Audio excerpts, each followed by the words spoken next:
A disputa pela guarda de uma criança é sempre muito delicada, né? É quando envolve outras figuras da família, como avós. Isso se torna ainda mais sensível. Nesse caso, o pai está pedindo a guarda total do filho, que atualmente vive sob guarda compartilhada com a avó materna.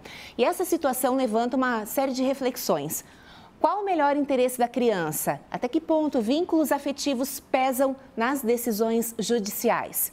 Hoje, com a ajuda de uma psicóloga e de uma advogada, a gente vai entender os aspectos legais e emocionais desse tipo de processo e ampliar, o debate sobre guarda, afeto e estrutura familiar. Então, eu quero agradecer a presença da Elisa Suit e da Andressa Prussac. Sejam muito bem-vindas ao Ver Mais. Obrigada. Eu começo perguntando para vocês, para a advogada, em que situações a guarda compartilhada ela pode ser revista ou transformada em uma guarda unilateral? Existe essa possibilidade, mas é uma questão complexa.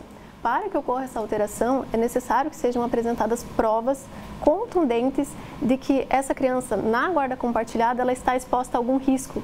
Essa guarda compartilhada ela não atende o melhor interesse da criança. Então, se exige um amplo contexto probatório para autorizar essa modificação, que acaba alterando também até, muitas vezes, o próprio lar da criança, porque a gente está falando de tirar uma criança de uma rotina que ela está habituada para outra, né? Vai alterar uma guarda que é compartilhada, exercida em conjunto com duas pessoas, para tornar exclusiva de outra. Elisa, como esse tipo de situação impacta emocionalmente a criança? Principalmente quando a criança entra numa situação de disputa e ela passa a ser tratada como um objeto, né? É bastante complexo. O ideal é que possa se pensar no interesse da criança, no bem-estar da criança. O maior bem-estar é que ela possa ter um vínculo com ambas as partes envolvidas, né? Nesse caso, o pai biológico e a avó, né? E a avó já fica numa situação muito delicada porque fica uma linha muito tênue do papel dela de vó e o papel de mãe, né? Uma vez que a mãe faleceu com a criança em torno de 1 ano de idade, né? Então, só que a incapacidade ou o desafio para que essas partes tenham uma boa relação, né? O pai e a avó vão afetar diretamente a criança. Então, o mais adequado em termos psicológicos é que ela tenha um bom vínculo e uma boa convivência com ambas as partes. O vínculo, ele vem pela convivência, né? É muito difícil ter vínculo sem ter convivência, né? Então, poder proporcionar a convivência é o principal. E poder sair dessas situações de disputa financeira, né? Esse é o maior desafio nessa situação, né? De mídia e tudo mais, né? Elisa, costuma-se dizer que pai e mãe são aqueles que criam. No caso da avó, ela acaba substituindo a questão do vínculo materno quando a avó cria? Ela vai ocupar esse lugar, né?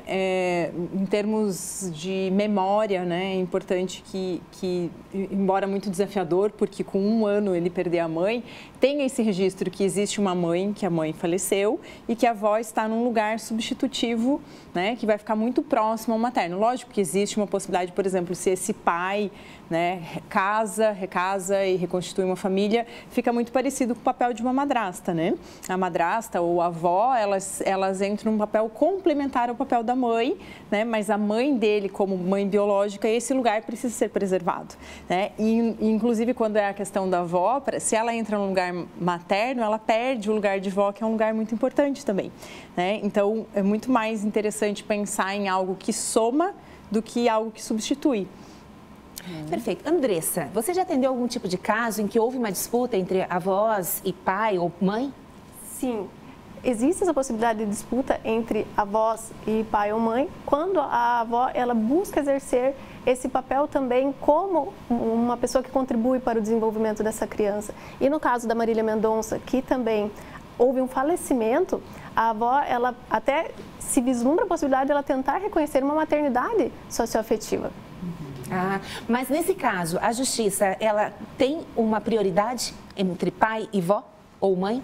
No contexto atual do caso da Marília Mendonça, nós não podemos dizer que é uma prioridade, né? Porque vai ser considerado diversos aspectos. Será considerado com certeza a afetividade, mas além da afetividade será considerado outros critérios, né? Das pessoas que têm uma melhor capacidade de proporcionar um ambiente mais favorável para o desenvolvimento dessa criança. Sempre será considerado o melhor interesse da criança. Mas eu pergunto em casos gerais também, né? No caso de falecimento de uma pessoa, quem tem prioridade em pedir a guarda?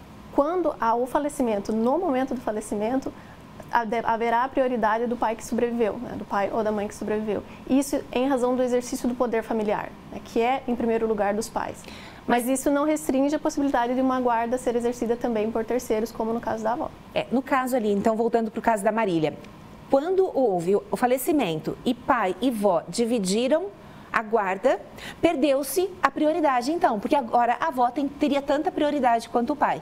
Nesse momento nós temos que, há anos, a avó está exercendo essa guarda em conjunto. Então, a gente não pode falar agora que o fator biológico, de ser pai biológico, irá prevalecer. Será considerado, mas essa questão afetiva também irá influenciar nesse caso. Elisa, que sinais que a criança dá que ela já está sendo afetada por um conflito de guarda, de separação? Depende muito da história que é contada para essa criança, né?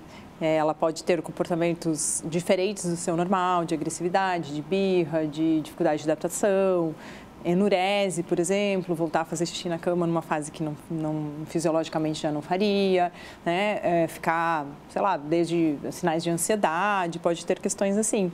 Agora, é curiosa essa questão da avó, né, ou dos pais.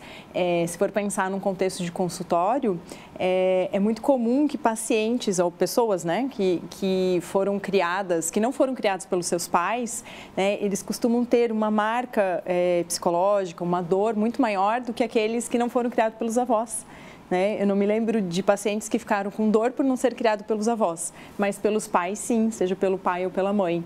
Então, não ter essa proximidade, os pais não exercerem a responsabilidade tanto afetiva quanto da rotina, né, e financeira, enfim, todas as responsabilidades da paternidade, da maternidade, costuma deixar mais marcas, né, porque o papel de vô e vó é complementar, é muito importante, né, ele pode ter um papel substitutivo, pode vir nessa situação socioafetiva, mas é muito delicado e apesar desse caso ser algo específico na mídia, mas é muito comum na rotina, no dia a dia, tem vários casos semelhantes a esse e que infelizmente entra numa disputa e aí o maior prejuízo da criança. E aí ela vai dando sinais desde muito cedo, mas esses sinais podem aparecer muito mais tarde na vida adulta. Puxa, Elisa, tu foi tão cirúrgica, né?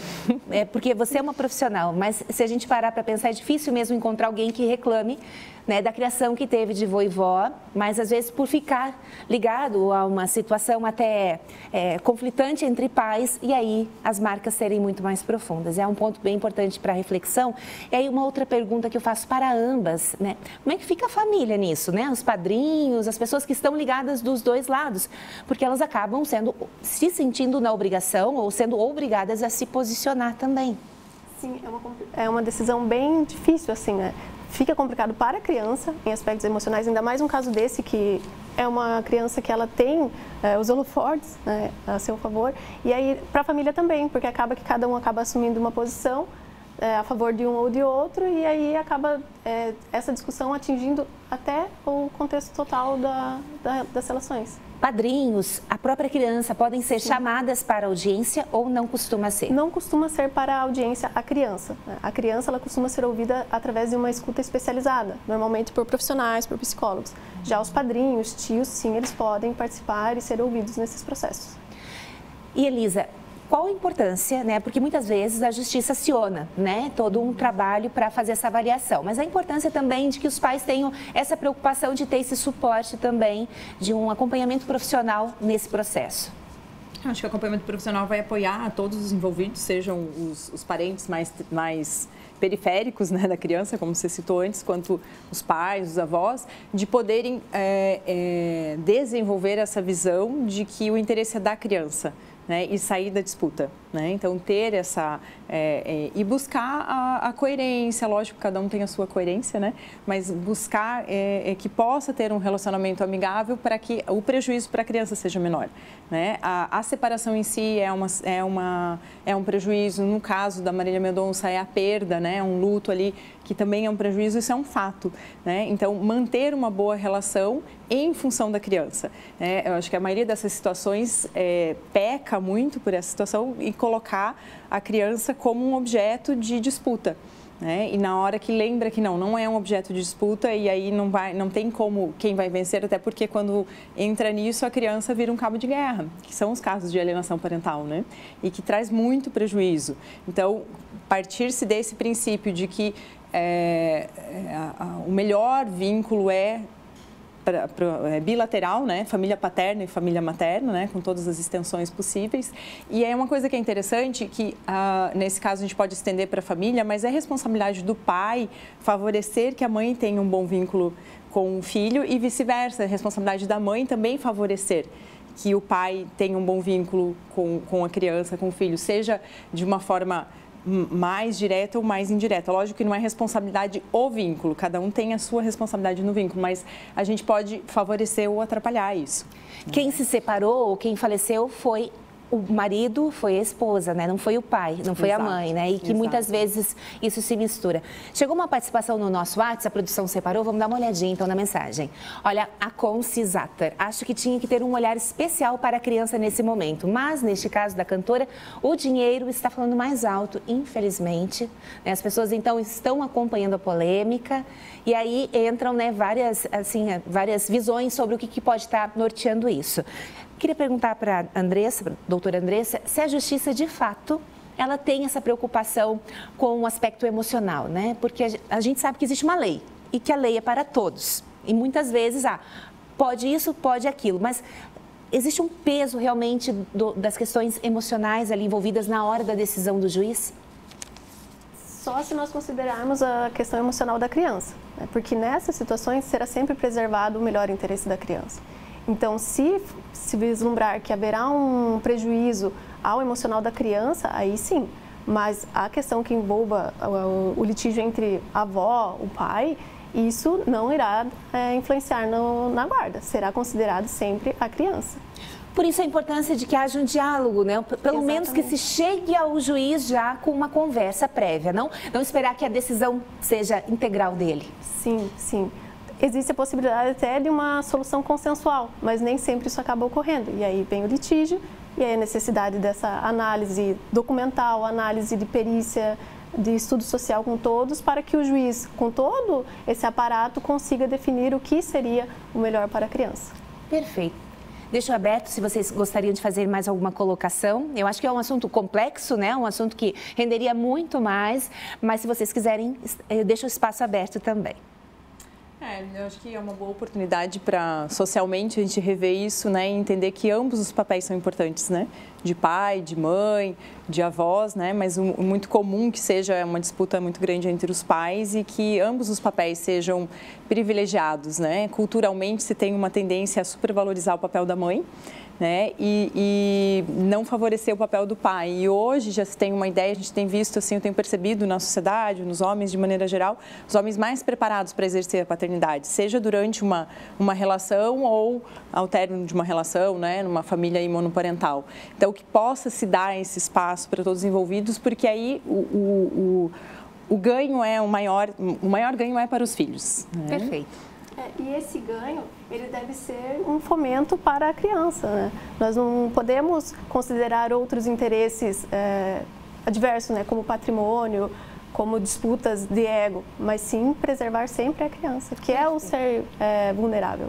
Perfeito. Muito obrigada pela participação de vocês, aceitarem o nosso convite.